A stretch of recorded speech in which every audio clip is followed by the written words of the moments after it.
So welcome everybody. I'm really pleased to introduce Dr. David Lewin, who's Senior Lecturer in Philosophy of Education at the University of Strathclyde in Glasgow. David's going to talk to us today about religion, reductionism and pedagogical reduction. Thank you, David, and thanks everybody for tuning in today. Just noticed my slides have a mind of their own. I think I may have left some timings on them from a previous life, so I'll try not to let that be too disturbing. Okay, so anything else to say? Well, hopefully this is new and interesting. I know some people might have heard something very similar to this if they attended the Birmingham branch meeting, so apologies if there's some elements that you've heard before. So I guess I'll talk for about 45 minutes or so, and then we can see what questions emerge. So how are we to encourage others to develop a rich understanding of the concept of religion? How ought we to teach children about complex and diverse religious traditions in an age of religious pluralism and multiculturalism, as well as conflict and misrepresentation? What is involved in the selections and simplifications of religious traditions for educational purposes?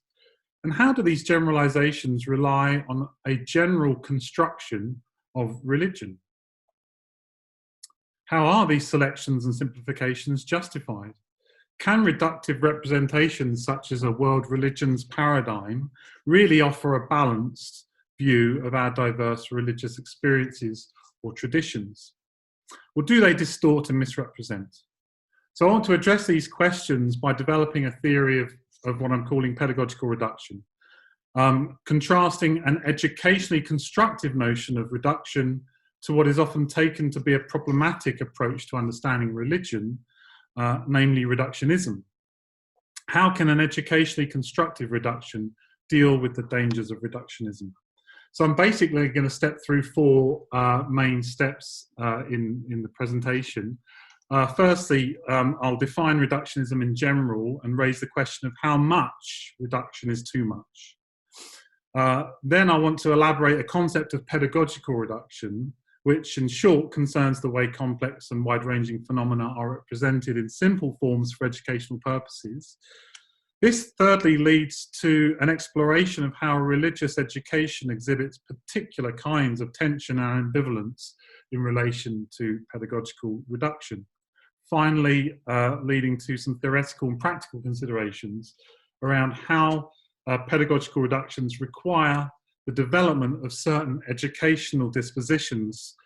Specifically, I'm going to illustrate this through the concept of pedagogical tact. So firstly then, reductionism. In the field of religious studies, reductionism has a long and checkered history. We can broadly characterize reductive theories of religion as displaying two explanatory tendencies: naturalistic and cultural reductionism. Both natural and cultural theorizing reduce religious phenomena and experience by imposing interpretive frames. Naturalistic reductionism through explaining phenomena in terms of basic physical structures, for instance, neurochemistry, and cultural reductionism in terms of more basic structures of power, for instance, Marxian critique. So there are no conclusive means of determining whether and to what extent interpretive frames reveal or conceal. In general, it seems likely that the act of understanding through reductive framing of phenomena is ambivalent, and so we might acknowledge with Heidegger that every revealing is a concealing.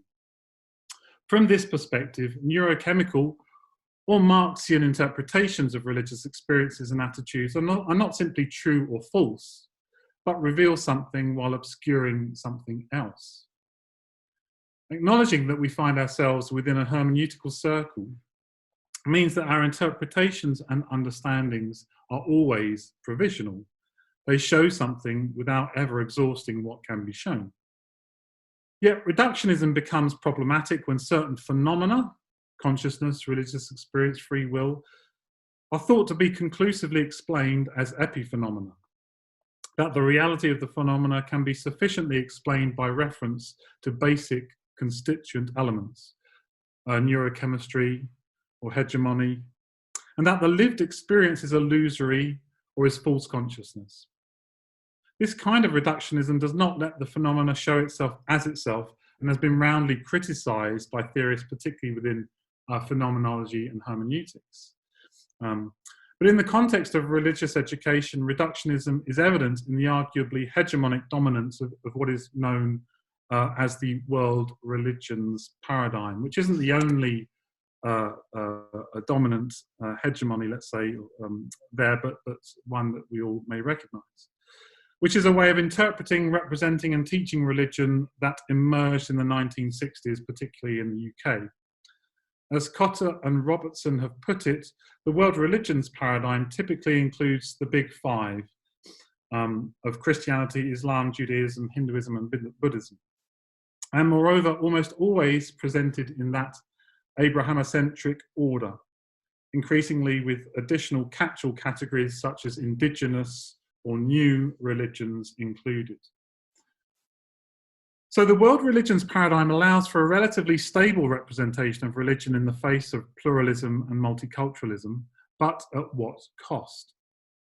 Scholars of religious studies have sought ways to develop broader understandings of diverse religious traditions, expanding the discipline of religious studies well beyond the constraints of confessional theology. And some have interpreted the world religions paradigm as broadening the previously hegemonic and univocal confessional approach taken by religious educators. These changes had considerable influence over how schools, colleges, and universities represent diverse religious traditions within RE and RS. More recently, others have argued that understanding religion in contemporary RE often pays the price of being excessively reductive. RE teachers tend to interpret and represent complex and diverse traditions through the narrow lenses derived from most often Western Protestant Christian religion. So, in short, the world religions paradigm has been criticised as too reductionistic. And yet, scholars have also pointed out the necessity for something akin to a world religions approach, but that this should not be undertaken uncritically. From a hermeneutic perspective, then, these competing views of the world religion paradigm tell us something about the rich and complex field of religion without ever exhausting that subject. So in what follows, I want to develop something like this latter view. Although a representation is always partial, it is educationally vital and constructive. This educationally constructive pedagogical reduction should not, I should suggest, be confused with reductionism. The distinction I wish to make is between a problematic reductionism which sees the representation of phenomena as necessary and sufficient for understanding, and a pedagogical reduction which is necessary but never sufficient. So I believe that this distinction is particularly significant for RE because the content of RE can often be oriented to something that ostensibly, at least, exceeds representation. Indeed, scholars and practitioners of religion regard the notion of representation with a degree of ambivalence not found in all curricular domains. This means that in RE, educators are especially concerned to avoid the pitfalls of reductionism, but without a clear sense of what and how to reduce their subject matter in educational ways without falling into a kind of reductionism.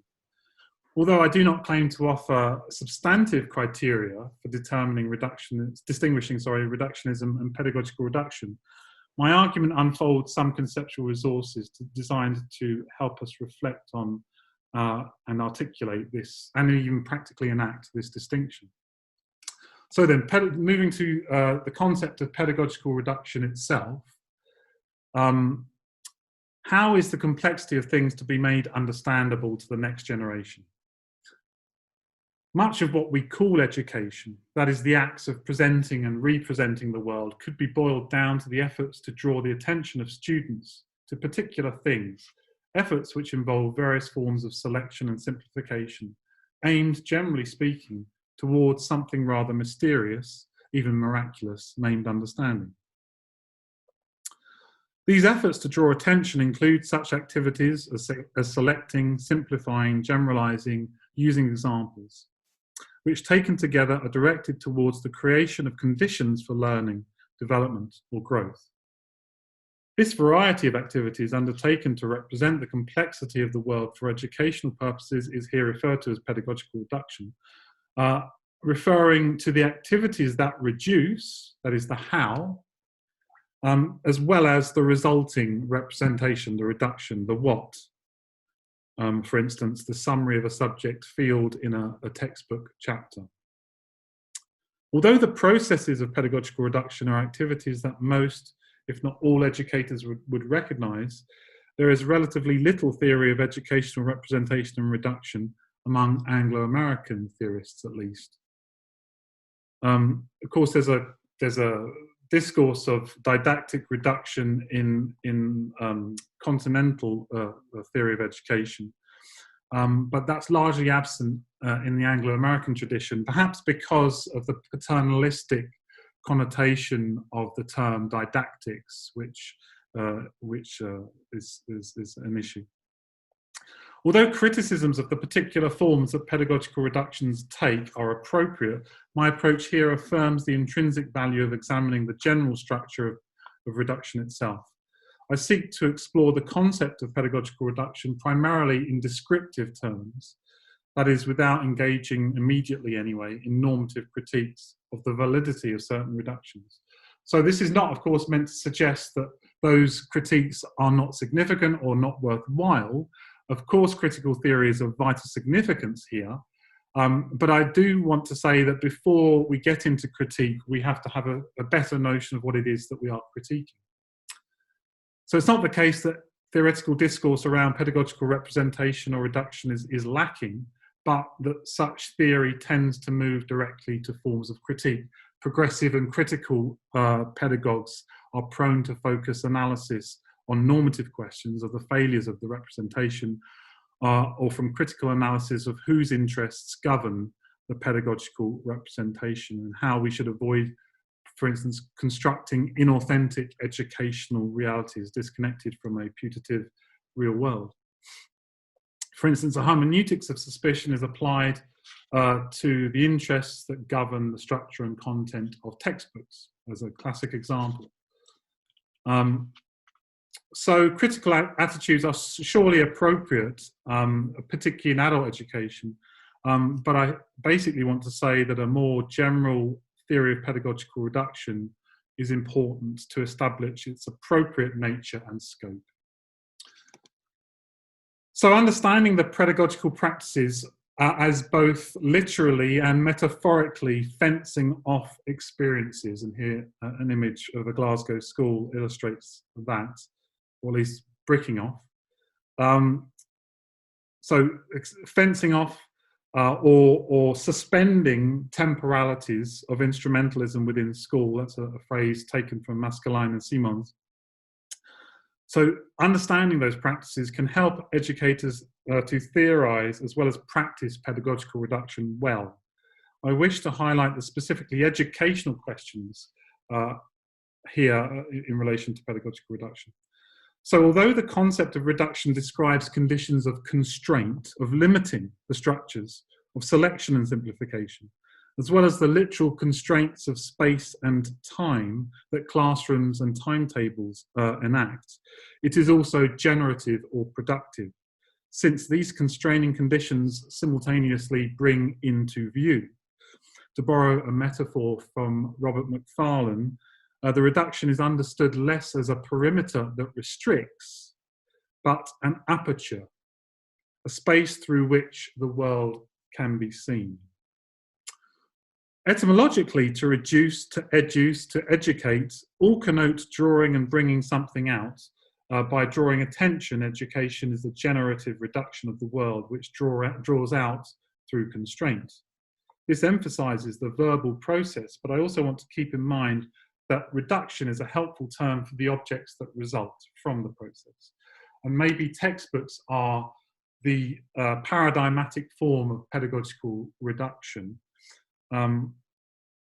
since here the subject field is fenced off, condensed and simplified for the development of understanding.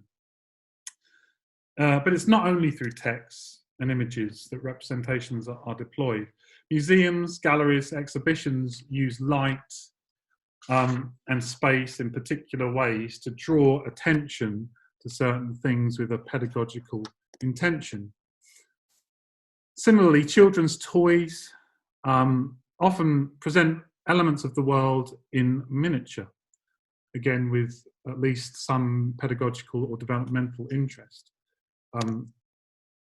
Another example, moral tales are often designed to simplify complex ethical or social contexts and dilemmas, or to sanitize darker instincts with formative influences in mind. So loads of different examples. I want to develop a little bit two examples. One is the balance bike, the child's balance bike, and the second example will be the textbook. So let me say briefly about balance bikes. Small bikes, as you probably know, without gears, pedals, brakes, becoming very popular. Something like this has existed almost as long as cycling itself, but in recent years, this has become much more a part of the evolution of learning to ride, recognizing, I think, how learning to ride is built on the fundamental skill of balance and steering, and that once those are in place, other skills such as pedaling, braking, gears can become a focus. But somehow balance is the fundamental first step. And of course, we have stabilizers or training wheels as an alternative approach or an alternative pedagogy.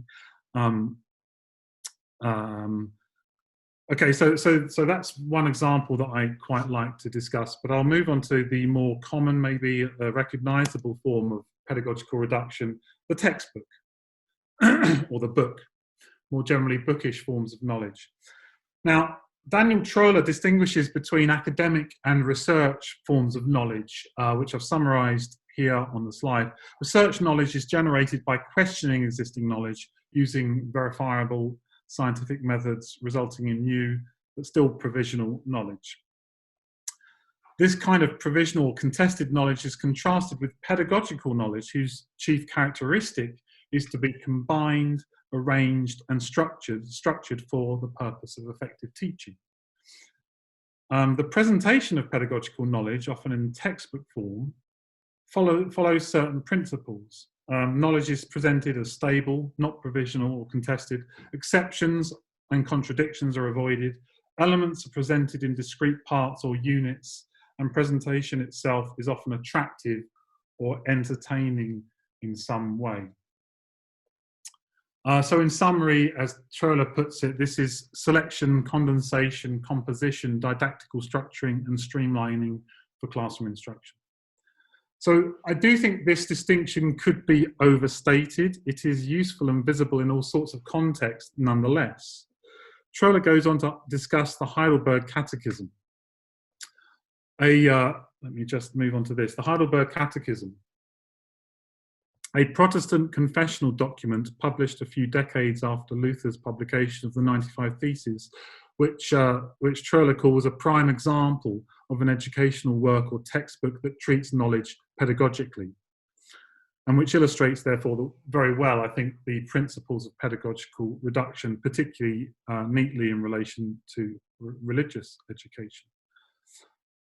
The Heidelberg Catechism is said to have been the most popular text of the 16th century, at least in the Western world.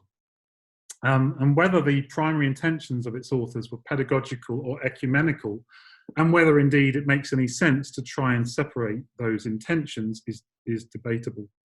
But this Lutheran catechetical form, a series of questions with orthodox responses, and you'll see there an example from the text, which is nicely done in cross-stitch. So that structure captures the elements of pedagogical reduction. It ensures some general theological consistency in a volatile age of Reformation and Counter-Reformation. The way that the Canadian Reformed Theological Seminary website presents the catechism is instructive. So this is a contemporary expression. and I've quoted it on the slide. The Catechism summarizes the major teachings of Holy Scripture in 129 memorable questions and answers. Simple yet profound, as well as concise yet sufficient, the Catechism has been appreciated by young and old alike as one of the most clear, helpful and comforting guides into all the spiritual treasures of the Holy Gospel.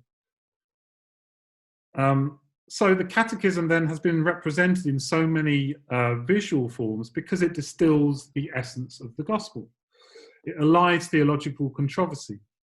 It attempts to meet the student where he or she is through forming questions that it is supposed, at least, exist within them. Note the surprising claim, though, that the Catechism is sufficient. My definition of the problematic kind of reductionism is related to the fact that the representation is thought to be sufficient. In general, sufficiency refers to the idea that nothing else is required, that the account is complete. Of course, the Heidelberg Catechism is probably not this. It is clear that reduction is not a substitute for the Bible, as the website would go on later to say. The Catechism is not the Catechism is not the replacement of Scripture.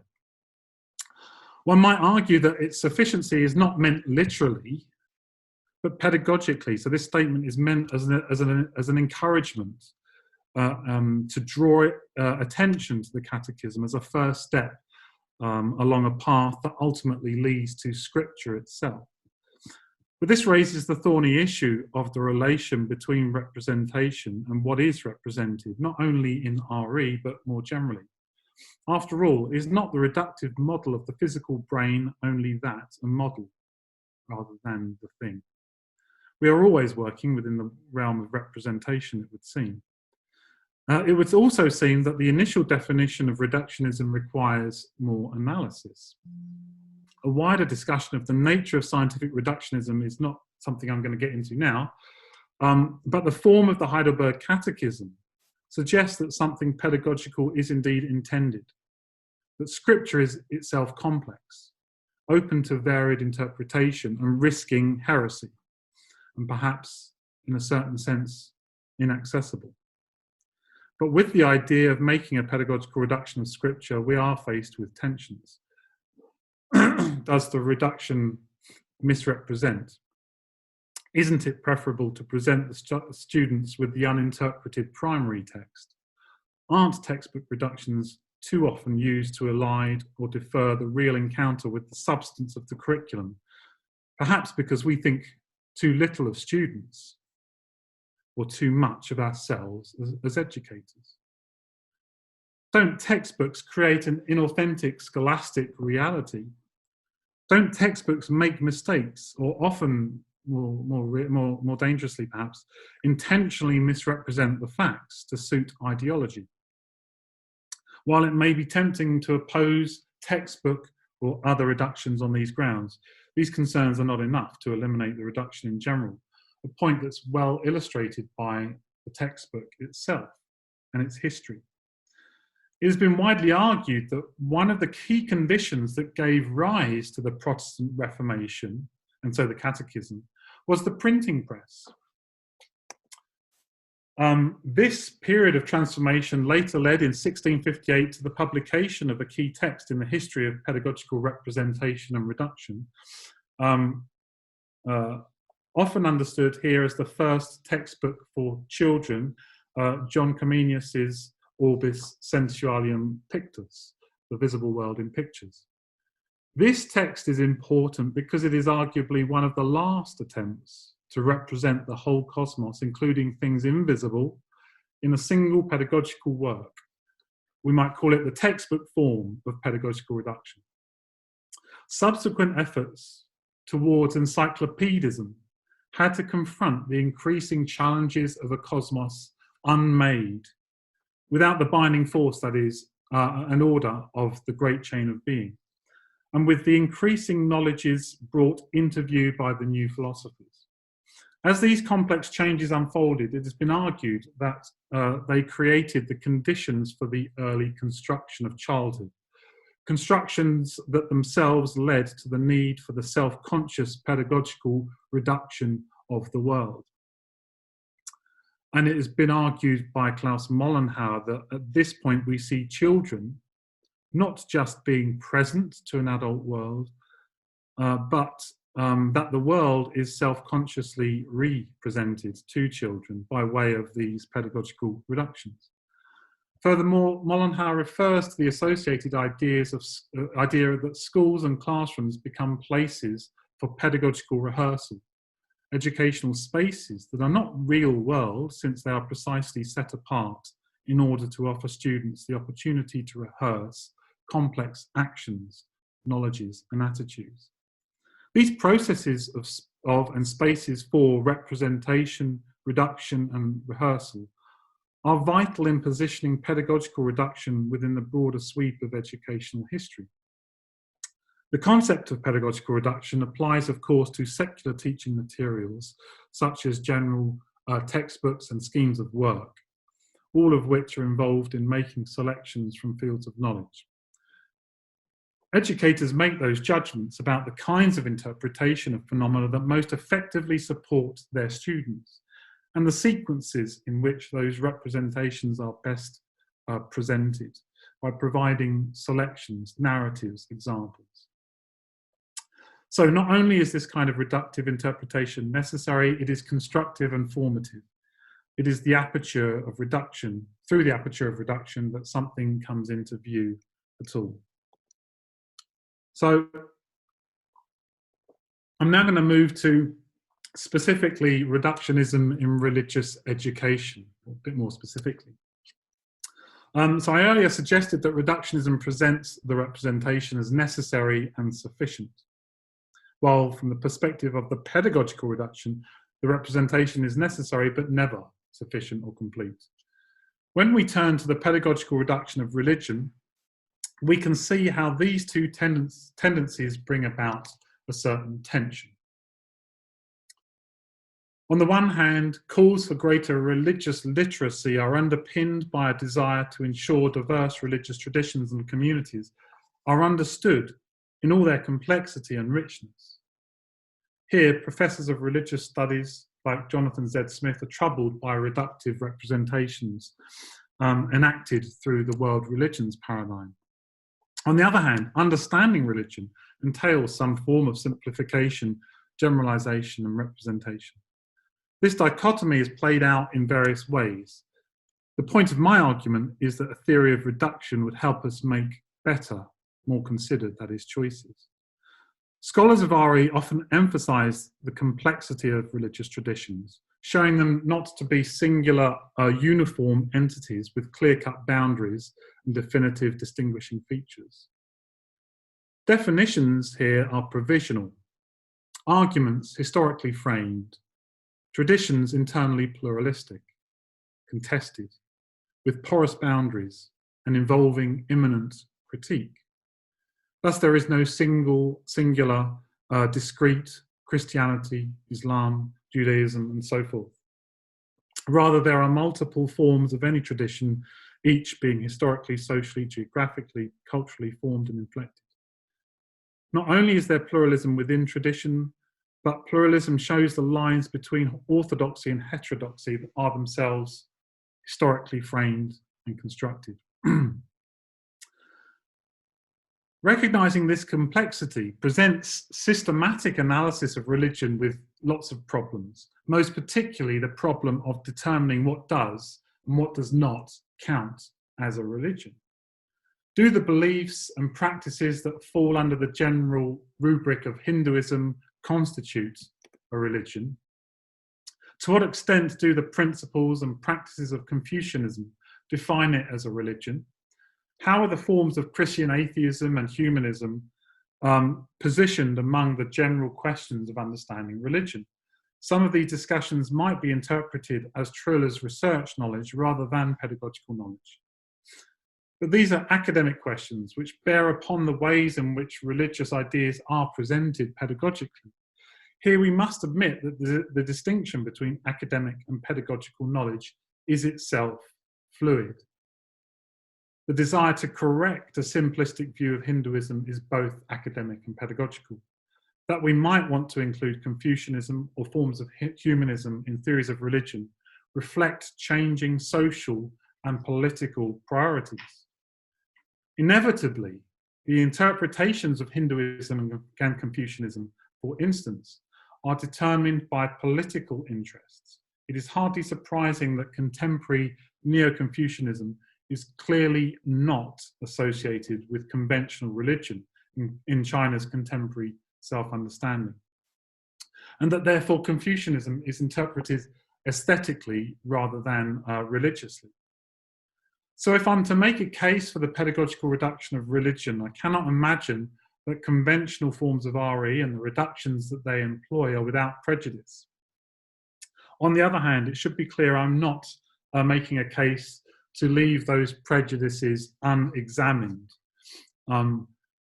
If a good deal of scholarship, though, is undertaken by European and American scholars, even more particularly white men within those contexts, then the pedagogical reductions are likely to reflect certain perceptions of and assumptions about the world.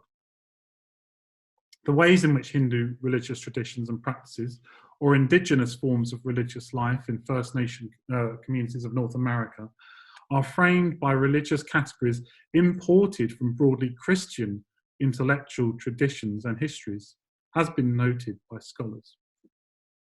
Historical consciousness, then, on the part of the interpreters, I think, is vital if we are to do better. So I'm going to move to the final section of the talk right now. Pedagogical reduction in the representation of religion. So on the one hand, we can justifiably be circumspect about generalizing and presenting religious phenomena in reductive ways, while on the other hand, accepting that pedagogy is intrinsically interpretive and therefore reductive. Reduction involves consideration of how to represent the world and what to select from the world. I believe we need to consider not only the extent to which the curriculum content fairly represents a given subject, but must also consider how that content is made present in the practices of education. How are we to make judgments about the appropriateness of the reduction of religion? And there are no simple answers, but let me now refer to a last concept, that of pedagogical tact, a kind of practical wisdom or phronesis. Pedagogical tact is a faculty that bears upon all aspects of education, including representation, and encourages practitioners to consider and reflect upon the relations between the theoretical understanding of pedagogy, the experience of educating, and reflection on that experience. Pedagogical tact describes the practical insight concerning how to use, among other things, pedagogical representations and reductions which involve give and take. Because of the ambivalent nature of pedagogical reduction, that it both reveals and conceals, it is vital that educators pay attention to the student's relation to it in order to determine when to give and take any particular pedagogical representation and reduction. The practical emphasis of pedagogical tact means there can be no universal rule for its application, and therefore no universal rule for how to reduce phenomena or how to employ any particular reduction. Because educational representation involves the complex interaction between the conditions of learning set up by the teacher, which includes, of course, representing, and the particular approach, experience, disposition of the student. So the question of the accuracy of representation is incomplete where it does not consider also the disposition, capacity, nature of the student. Something that educators do, I think, all the time, more or less reflectively in their planning and practice. As kinds of mediation, representations can be understood as relational and are therefore always enacted within the complex practices of education. The idea of a complete representation is not only theoretically implausible, but fails to consider the practical relations of educator and student. The basic principle here is familiar, I think, to most teachers, that good teaching entails all sorts of spatial, temporal and curricular conditions, which also means employing the appropriate reduction at the right moment, taking account of all sorts of contextual factors, including dispositions of students. But I want to take these observations about the proper place of reduction in RE one step further, because although reduction is a general feature of education, it has particular implications if we consider the referent of RE. In other words, what are the pedagogical reductions of RE drawing attention to? What is the curricular content of RE? How do we represent or mediate that subject matter? It is not at all obvious what we are drawing attention to in RE, and any statement I make on this matter would elide the contested nature of any answer that I could give. In the context of the Catechism, attention is drawn to the Gospel, but even this statement is ambiguous, for it is not clear whether the Gospel here refers to the text or Christ as the Logos. In other words, does the pedagogical reduction draw the student's attention to another representation or to some other reference? Something that exceeds representation, whatever that might mean. On the other hand, this is an issue of what RE is for. We might interpret RE simply in terms of the knowledge about various religions, where students are encouraged to understand the experiences, practices, cultures, beliefs of communities as social and cultural phenomena. In this respect, notwithstanding all the issues discussed so far, RE shares the general problem of reduction with our other areas of the curriculum. This might mean departing from or deconstructing the big five and looking towards the margins, for instance, Wicca, Jediism, and so forth.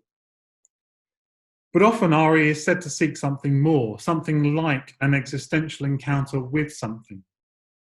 Or as RE practitioners in England and Wales are aware, the concept of not only learning about, but learning from religion.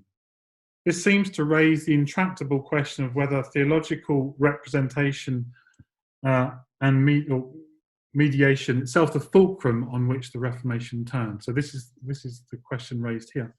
So if we do wish to pursue this line in RE, I would argue that the theological reference point for academic knowledge and pedagogical knowledge can only be referred to in complex, ambivalent, and ultimately insufficient ways. And so these forms of knowledge share a fundamental condition of insufficiency and uncertainty. Reference to the sufficient nature of the Catechism must be interpreted pedagogically rather than literally. It is for this reason that many religious traditions have attempted to subvert the terms which are used to mediate some theological reference point by suggesting that what is posited by theology as God taught must also be undone by way of the via negativa. In other words, this is not just a sort of spiritual theological question, it must be a pedagogical process. So a very short conclusion. So I've attempted to apply a general theory of pedagogical reduction to the field of RE, a field which concerns around explanatory reductionism, lead to a general suspicion, I think, of pedagogical reduction more broadly. I've argued that pedagogical reduction can be distinguished from reductionism, but only in practice. My goal has been to consider the process of understanding theories and practices as well as the scope and limits of pedagogical reduction, that is, the arts of forming, giving and taking those reductions appropriately, in part through the practices informed by pedagogical tact. The point of tact is not to offer a general criteria for knowing what a good application looks like, but to develop an awareness or sensitivity of when and how to apply the general principles of, in this case, pedagogical reduction. The art of giving and taking representations is something that religions in general have contemplated for a very long time. and they offer forms of discourse and practices of contemplation, such as the via negativa or the aesthetics of religious life, that allow for more flexible notions of representation. For this reason, I've argued that dialogue between religious and pedagogical histories would be fruitful in undertaking, reflecting upon, and enacting pedagogical reductions. Which brings me to the end of my words, at least formal words, and to questions. Thanks very much indeed, David. There is a question already in the chat from Richard. I'm going to invite Richard in to ask that. Okay, thanks, David. Thanks very much for that. I guess at the heart of the question is this notion of, does simplification or simplifying require reduction and reductionism in the pedagogically? I guess from a physics teacher's perspective, I might simplify an experiment for pupils to engage in it, but actually I'm expecting them to engage fully in the process of experimentation, even if as peripheral participants, in the sense of not having the expertise in being experimental scientists. But nevertheless, the experiment itself is intended to be a total experience, even though it's a simple experiment. And I'm just wondering whether, is there something different about RE here in that sense? But surely that we can simplify without actually ending up in reduction, or only through reduction. Thanks, Richard. I mean, I'm wanting to use the term reduction to characterize a range of activities that are undertaken with educational intention in mind. One of them, indeed, is simplifying, and simplifying can take many, many different forms. We can simplify by selecting one element from a complex object and focus on that one element. We can simplify by seeking to turn fractions into decimals or something of that nature. So the point is that simplifying takes many, many different forms. We simplify with the balance bike by simply reducing the many things that someone has to think about when they're riding a bike to just, let's say, balance and steering. So, I have in mind that it's simply breaking. It is a term being applied to any process of breaking things down, and when we break down some phenomena in a science experiment to illustrate something, there is a reduction going on in that sense. We're breaking, let's say, a prism. Let's use a classic example. A prism is broken down into elements of light, or should I say, light is broken down into its elements. In doing that, we are simplifying the world in certain ways so that different things can be seen. In that sense, I think it is a reduction. It may be arbitrary if one would prefer to use a different term for it. Have I missed something? Maybe you could say a bit more about the experimental context. Okay, I guess I'd mark a distinction between teaching something through experiment and getting students to do experiments, so people to do experiments. So I was fortunate to be teaching in the great investigative approach to teaching well before the present era, in which we would encourage students to plan an investigation, an experiment, and learn through the process of experimenting on whatever it was. How to get the best colour coffee out of a particular form of filter, as opposed to doing experiment like blue flame, orange flame, which is standard year 7, to be able to show which flame is hotter, in which you're trying to teach a scientific principle through experimentation.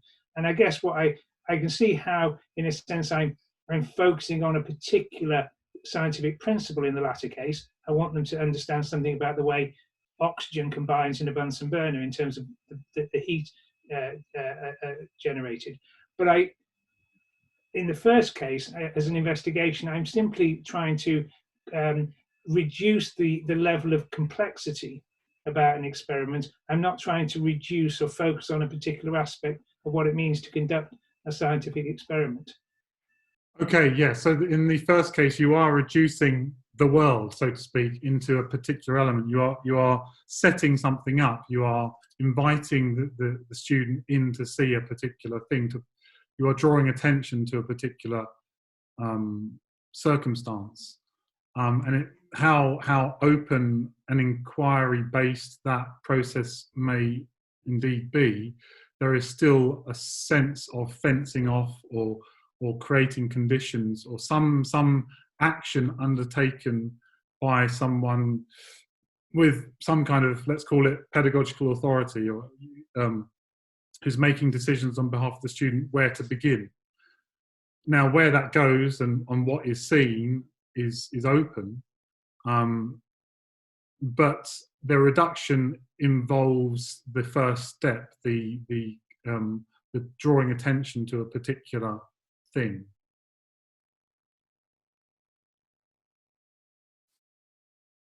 Thanks, David. Can I come in there? I've got some comments from Ruth and Carsten I might bring in a moment, but it's, if you like, I'm asking the question that I thought Richard was going to ask. It's a question I've asked you before, I think, David. I'm interested when I listen to this because I can hear RE practitioners, theologians getting excited because in your description of the pedagogical reduction, you invoke theological language, of course. The via negativa is there in pedagogical reduction. Ineffability is there in pedagogical reduction. That's all part of your more general educational point, that it has these sort of theological components. You know, what the world is reduced. What is the world? Well, that's ineffable. Every revealing is a concealing. So all the theology is kind of already there in the pedagogical reduction. So then what I want to ask is I can hear the RE teacher, the RE practitioner going, oh, this is great because, of course, my subject does have an ineffable subject matter. It is really difficult. The via negativa is an issue. But I hear all of that being part of your more general educational description. So my question is then, is there a particular problem with RE? Is there like a special ineffability or an extra problem that comes in when you're applying the pedagogical reduction, which I think you already describe in theological terms, to RE specifically? I think it's a case of the theological leaking out into all domains of life in my work, rather than trying to say that there is something specific about RE. In other words, if we use the language of Heidegger for a moment, the thing, the thing which is not an object but a thing, is characterized by withdrawal. And I'm reminded of the fact that I've just read Piotr and Joris's book on thing-centered pedagogy, in which they describe the withdrawal of the thing here, which I think is relevant. Anyway, so for me, it's, if you like, a characteristic feature of things that they always show and hide, or they are present and absent at once. And yes, I think theology and theological language has a particular set of, let's call them, resources to address that feature, so to speak, of the world.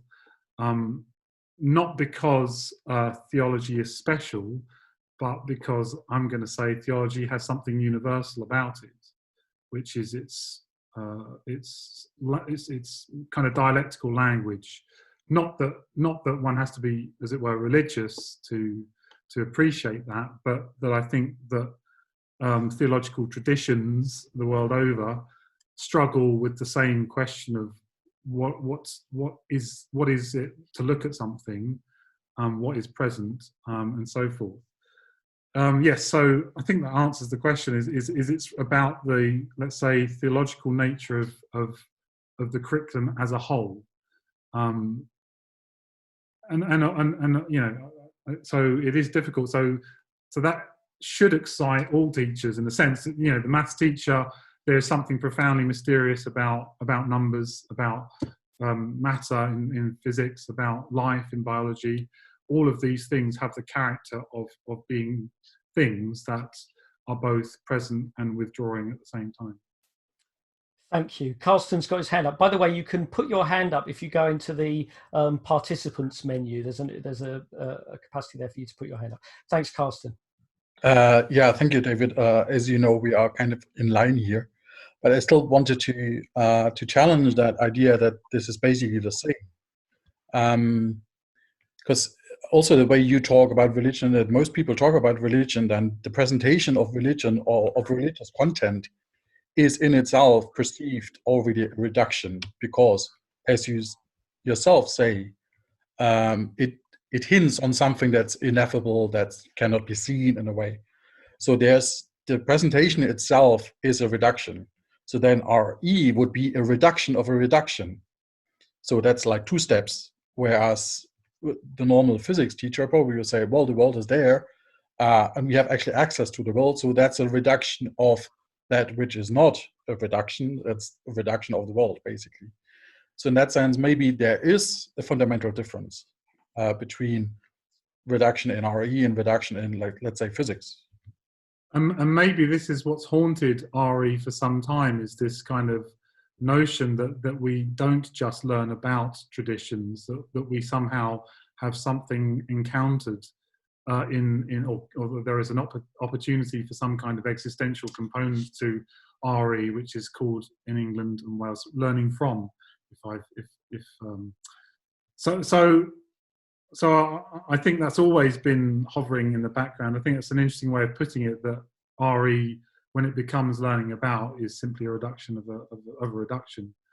Yes, that might indeed be a question, but then I still want to hold out for the fact that most of us, when we're teaching RE,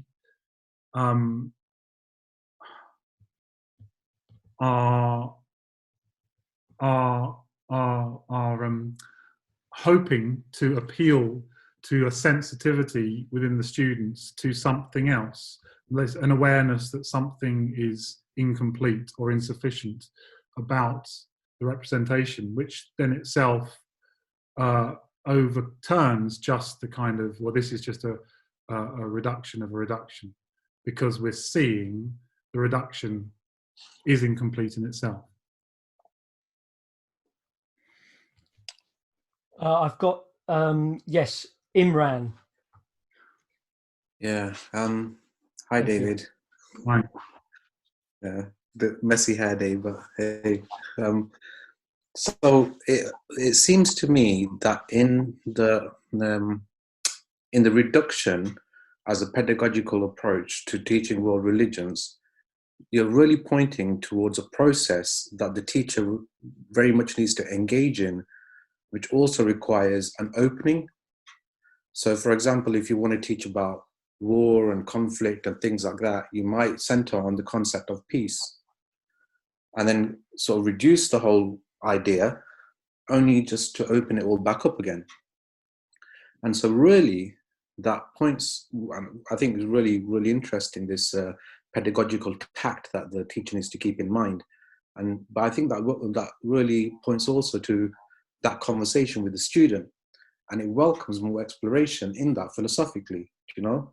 And I think that's where RE really does lend itself to philosophy of education, because it allows for an understanding of like epistemic frames and just, you know, pre-existing knowledge and how people engage with that thing, you know?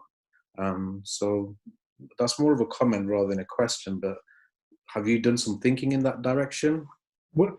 Thanks, Imran. If I got your point, it was where I particularly wanted to mention historical consciousness, which I don't, of course, think belongs only to RE by any means, but indeed the reason we encounter other cultures, other traditions, is, at least to a significant extent, about a richer understanding of our own traditions and into the contingencies of our own traditions, the idiosyncrasies of our own understandings.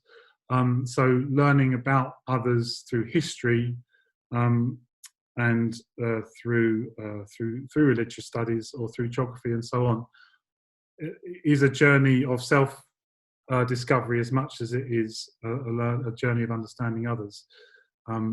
Only if just developing that sense of historical consciousness. Yeah, Thank you. I'm going to bring Ruth in.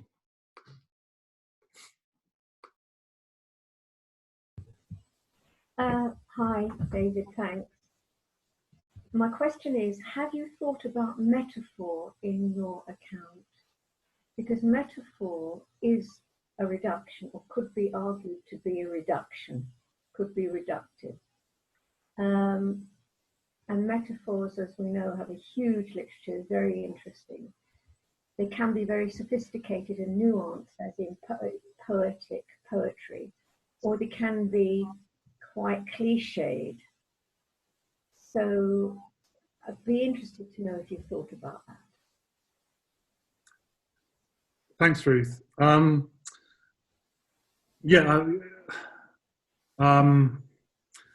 Absolutely. I think there is a very interesting link here with metaphor, and I think it speaks about the ambivalent nature of reduction, in the sense that a reduction is, as I used the phrase from Macfarlane, is an aperture. It's a way of seeing that opens up, and you might say it expands. It expands our view. So paradoxically, what narrows our perspective also expands it. By way of a reduction, we can come to see more, see further. And that's a metaphor. So I think a metaphor is a good reminder. As you say, they can be better or worse. They can be, let's say, more opening and more narrowing. And I think, therefore, they relate quite well to the question of tact, the sensitivity that we develop in their use. But yeah, no, I think, another sort of strand of this paper would consider the ways in which, in trying to represent the world, we try to kind of bring about an expansion of our mind, some kind of Neoplatonic ascent of the mind from a particular principle, a particular example, or a particular scientific experiment, or a particular piece of music, and we ascend from those particular objects to some general idea or some principle that is disclosed in those particulars. And so if education is conceived somewhat Neoplatonically as a kind of ascent of the mind through particulars to generals, then maybe metaphor would fit into that scheme in some way. I haven't really thought that through, but I sort of avoid getting too much into that because it seems scary. So I hope that gives some sort of response. Yeah, you started me thinking about figurative language in general. So that's just me going off on. Yeah, thanks. Yeah. Thank you. There's a couple of interesting questions come up in the chat. There's a question from Morton about how much you want reduction to go, how much of educational activity you want to subsume under reduction. And then there's a related question, I think, from Kevin saying, is reduction the best term? What about, for example, selection? So Morton, do you want to unpack your question at all? Well, first of all, hi, David. Nice to see you, even in these circumstances. And thank you for your presentation. But it seems to me you're sort of using reduction as an umbrella term, in a sense, for a lot of what we do as educators. So I was just wondering, I mean, how much can we, subsume or contain under this umbrella term? Ruth mentioned metaphors, using poetry, exemplification, and Richard for speaking about experiments.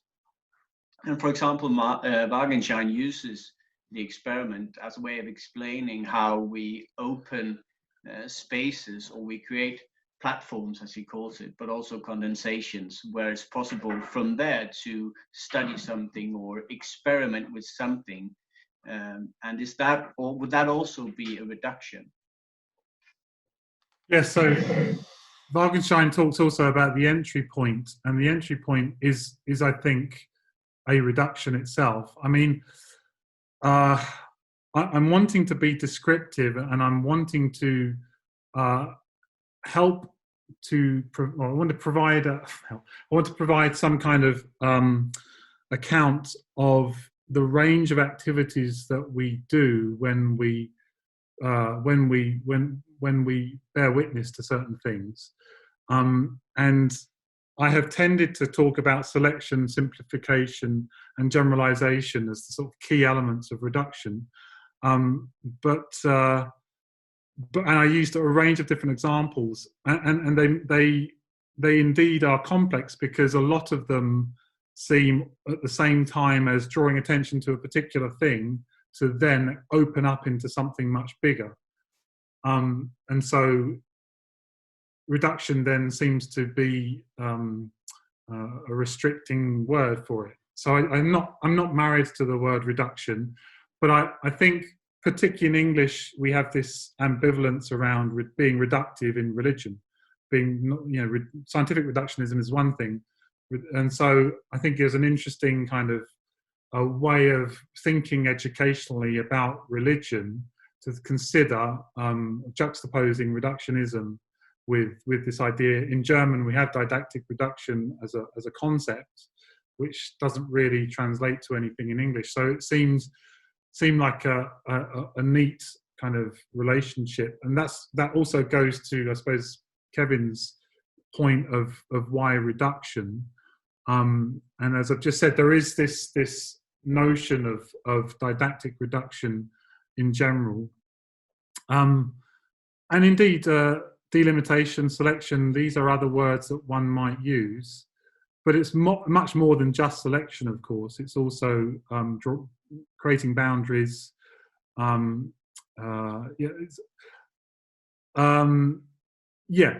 maybe it's a rhetorical interest today, opposing or relating reductionism to reduction. So I don't know if that answers, or people want to come back. Or... Yeah, thanks, David. Maybe Kevin first. Is there anything you wanted to add to that? Oh, you'll need to unmute yourself, Kevin.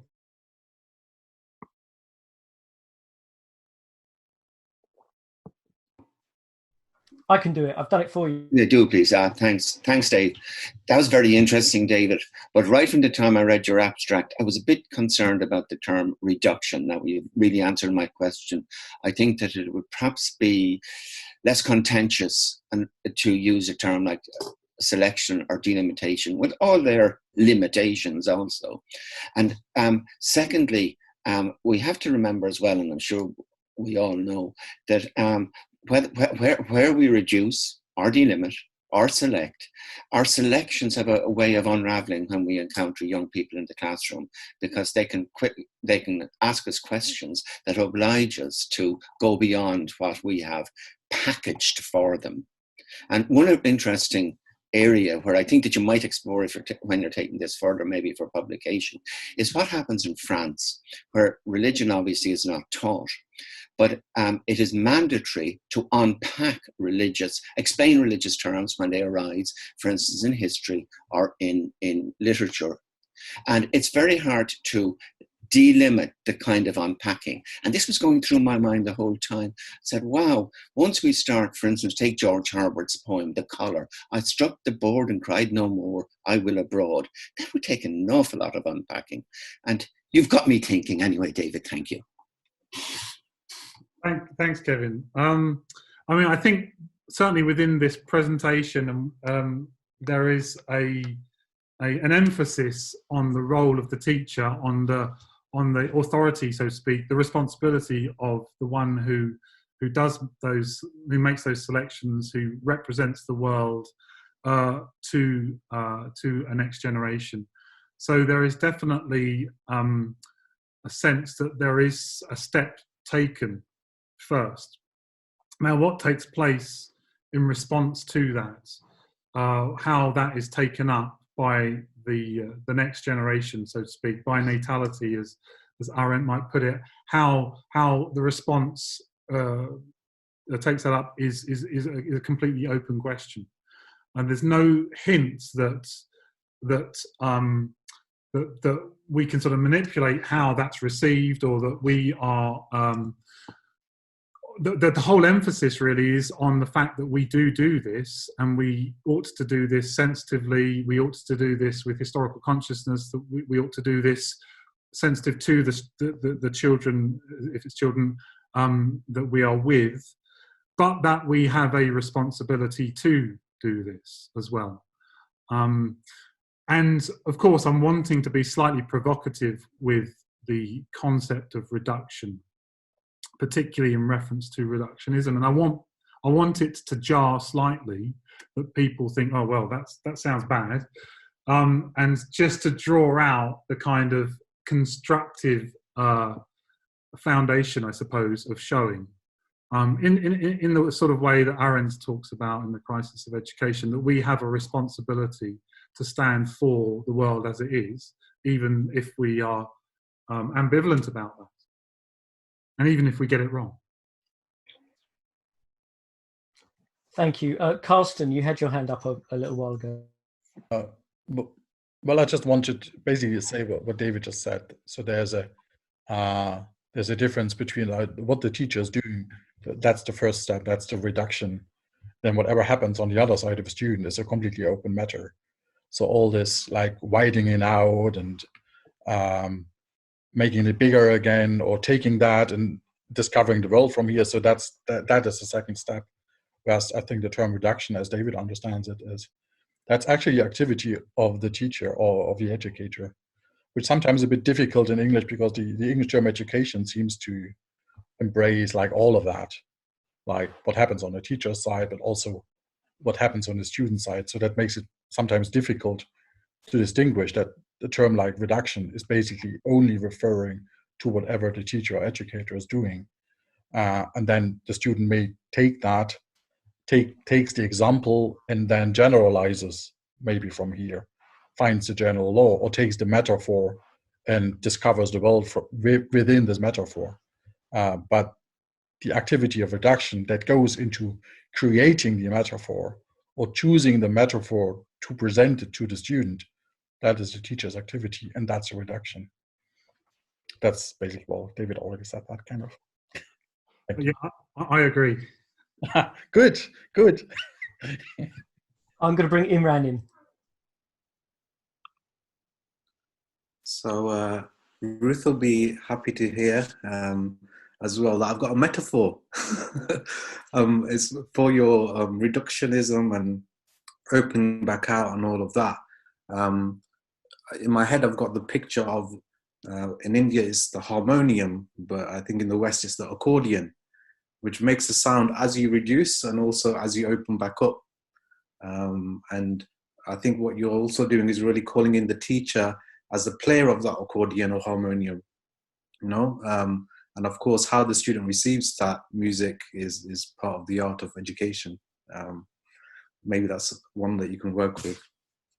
Thanks, Imran. Yeah, I mean, it's definitely the case that if we want to distinguish education from learning, one way in which we can do this, of course, is to talk about the activities of the teacher intending to educate as education, and then what happens, so to speak, within the student as the learning that may or may not happen, and the relation between those two things is a bit of a mystery. There. Thank you. Can I perhaps press on Kevin's point a little bit, back in response to how Carsten summarised you, David, because I heard you didn't unpack it very much, but I heard you talking about pedagogical tact, the movement towards and the movement away, that to and fro engagement. And the way Carsten summarized you just then, he seems to suggest to me that the reduction is a kind of once for all. The teacher plans a reduction, then delivers that reduction in the classroom, and the student takes it and runs with it. And of course, the to and fro, the tact implies, a feedback and a constant transformation of that relation. It seems to me that part of the point Kevin was making is that once this goes out there to the students, it sort of refuses to stay in any kind of frame that you might want to put it in. So if you choose something as an exemplar of some general point, part of what you do in the reduction is you frame. No exemplar stands on its own as an exemplar. It stands within a particular frame, which is part of the way that you present it. That's part of the process of reduction. But it then just seems to me that as soon as the students begin to take that on, resist it, run with it, push back against it, much like we are doing in the Q&A now, it doesn't stand necessarily as the reduction it was initially intended to stand for. So that they're in the to and fro, there seems to me to be a transformation, and the frame is transformed. Yes, but it is the role, I suppose, of the teacher to be sensitive to how that reduction is taken up, and therefore modify or introduce or subvert or take away. So, I mean, I was thinking about the fact that I've been doing yoga these last few years, and when you first do yoga, you learn to do certain things with your arms and your legs. And once you've learned to do certain things with your arms and your legs, that becomes really beside the point, and your teacher will teach you something completely different. But it's the same.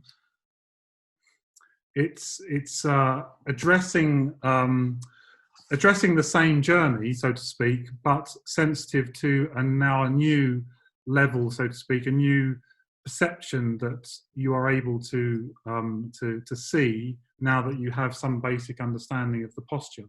So you develop a basic understanding of something, and at that point, the teacher then knows that it's time to complicate, subvert, and re-examine the representation. Now, we all know that students can get stuck on a particular view of things, a particular metaphor or model or perspective. The best student that we teach is perhaps the one who knows when to read the textbook and when to put down the textbook and go beyond the textbook, so to speak. But we don't just go beyond the textbook just like that. So the art of pedagogical tact, I think, addresses the ways in which the teacher is active in reshaping the pedagogical reduction in response to the ways in which the student takes up the particular understanding or develops the particular understanding. Thank you. I'm going to bring Sean in.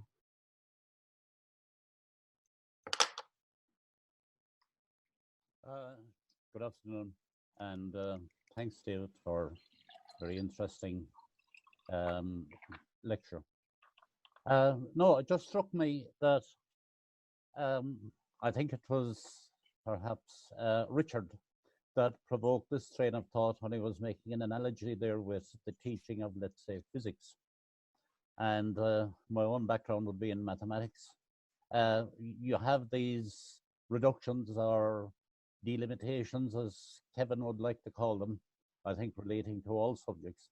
But it struck me that religion has a particular difficulty in that at the center of religion, and I'm using it in the broader sense to include all the what is commonly recognized as religions, there is mystery.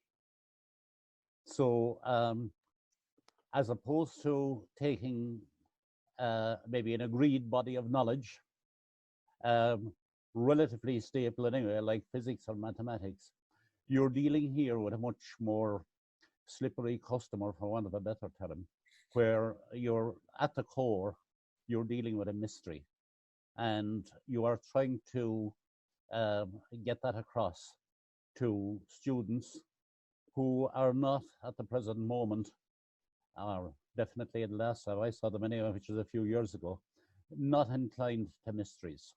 They grew up in a scientific, technological culture where everything has a solution or an algorithm to resolve it. So it seems that there may be an added difficulty here. While, as I said, reduction applies to the teaching of any subject, it must create a particular difficulty in the teaching of religion. Thanks, Sean. Yes. Well, as a brief student of computer science, I remember one of my first textbooks on computer science was The Art and Craft of Computing and the mystery of programming and the complexities therein.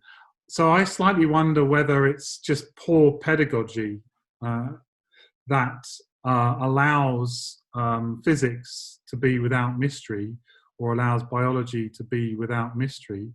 I would imagine that wherever any kind of subject matter is carefully pondered, contemplated, and discussed, that mystery wouldn't be far away. So earlier I drew attention to Heidegger's concept of a thing. And in Heidegger's story, thing is a general concept. It doesn't belong, of course, to any curricular domain. It's everything. And indeed, it's characterized by a certain mystery. And in that sense, then, the phenomenology is suffused by a kind of, I'm going to call it spirituality, I shouldn't, a kind of religious sensibility. So there's no surprise to me that lots of Heideggerians are interested in a kind of a phenomenology of religious life and religious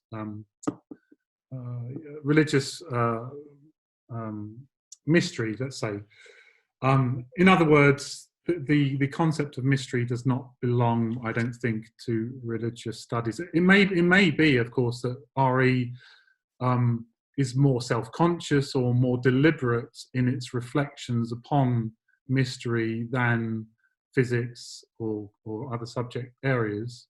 But I just hope that teachers in every subject are able to draw attention to mystery. Thank you. I've got a little cue now, but I'm going to bring in Morten first, because I think this links to where I wanted to come back to you earlier on. Morten. Just the example you gave with yoga, where you explain the teacher as starting with simple movements of the body, and then once you're initiated into simple things, you can move on to the more complex and gain more understanding. I think that would, in a sense, betray what you want to do with your ideas of pedagogical reduction. Because I don't think we should consider it in that sort of systematic and chronological way. Rather, pedagogical reductions or exemplifications function, as I see them at least, or should function as ways of opening a subject matter for the pupils so that they can become interested and not just fall off somewhere because, like me, they can't get their legs into the proper position in yoga to get started in the first place. So there should be some kind of, as we mentioned before with Wagenknecht, an entry point, and the pedagogical reduction functions as, if they work, entry points. Yeah, I'm not sure I understand the problem with the yoga example. It's the activity of a teacher to show something, and when there is an interest in that demonstrated through posture, that then new possibilities become available. So I don't understand the problem with that example. Yeah, I'm going to come in there because I like it more when you put it that way, in response to Morton. But earlier on as well, you did fall back into basic and complex. You know, we can't necessarily go there straight away. We have to go through other things first. And I'm not sure that is always the case. I wonder if actually that is you slipping sometimes into a more cognitive way of looking at things, and forgetting that kind of embodied, you know, which is more about directedness and attention and enticement. So I kind of think there still is a tension there, that sometimes it does seem to move into, you know, cognitive complexity, where it could be talking more about affect and opening and attentiveness. I mean, one of the reasons why I keep coming back to the example of the balance bike is indeed to try and sort of prevent myself from falling too much into a staged curricula, you know, 101, then 102 or whatever it is, I don't even know, structure, and a tendency to think of this in a linear way. And indeed, Wagenschein talks about this entry point into a sort of holistic complexity, which engages interest in a sort of uninterrupted way. And I think that's true, and I will pay attention to the tendency I think that there may be to. Yeah, I'll have a think about that. Thanks. Thank you. I had Ruth, then Carsten. Do you still want to come in, Ruth? It was just no. David answered my point about mystery, which was raised, that any subject has that element to it. And think of all the humanities, think of literature, you know, there's an ambiguity. There isn't I think even I'm not mathematically literate really, but I would suspect in any subject there's an opening to an ambiguity, which we could define as a mystery. And David answered that anyway. Thank you. Carsten? I wanted to say the same. Even though I still think that, as David already said, that in some subjects, people might be more aware of that kind of mystery, and some subjects or some disciplines might like to present themselves as being not mysterious at all, as if world and nature would be just in front of them and we could do all empirical research and then we've got it. So there's no big mystery about it. But that's probably just a question of awareness rather than of the actual content. Yeah, thank you. Thank you. David, did you want to say anything more about mystery at this point? Well, only that even Richard Dawkins celebrates the wonder of science. I'm sure that that's right. We probably all had moments where that mystery has been drained out in a classroom. That's not the fault of pedagogy generally. Thank you. I'm just going to we've got 5 minutes. I'll do a quick scan if anybody else has got a last question. Kevin's waving. I brought you in, Kevin. Thank you very much, Dave. There's one problem with religion, in the teaching of religion, is that the truth claims in religion are fundamentally contestable.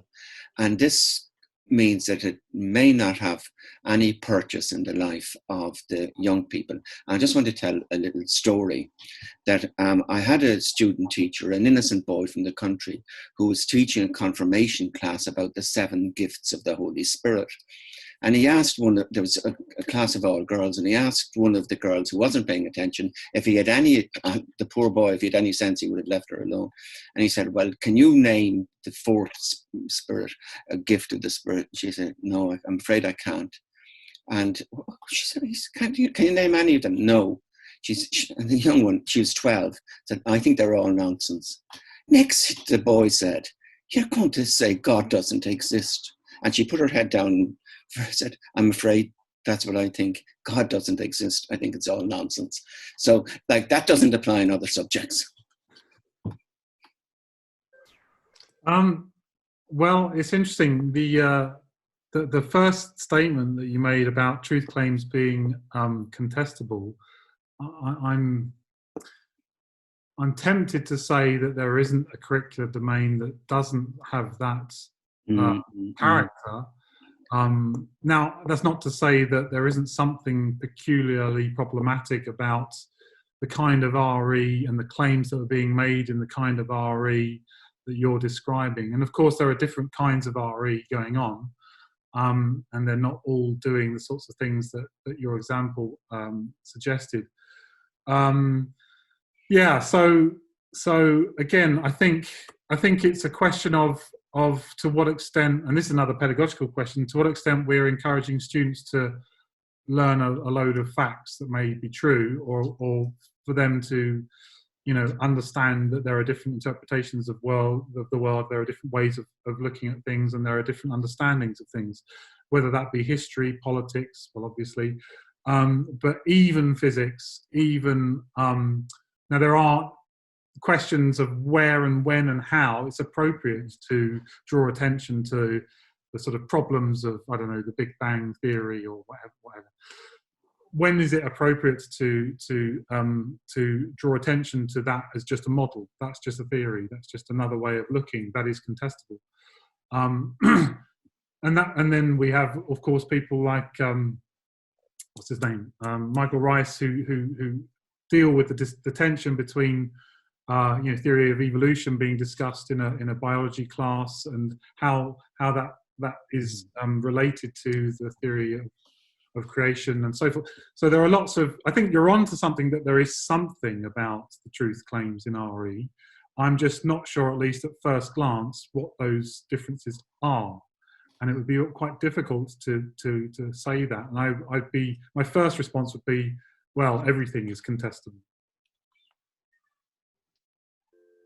Thank you. Somebody else. Thank you. Yeah, Sean, did you want to, I think we've got time if you wanted to finish with that. Yeah, just a little addendum to clarify the sense in which I was using mystery earlier.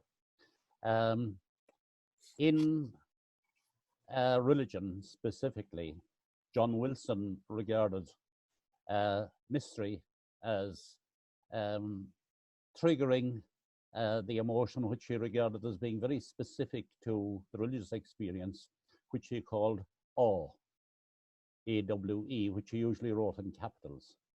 Now, I would say that in areas like science in particular, because science in recent years has become so tightly linked with technology, that the overriding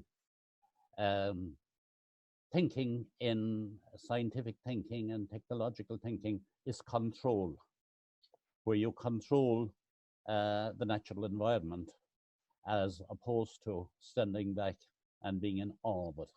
So that to me is kind of the delimitation, to use Kevin's word, between mystery as experienced in religion and mystery with a small m as experienced perhaps in some of the other subjects as they're understood at the moment. You can find exceptions to that. I think you have trying to think of a guy called Brian Swaim, who wrote this famous book about the universe as a green dragon, where he's a cosmologist. He adopts a much more almost religious approach to science. But in general, I think that would not be typical of the scientific culture.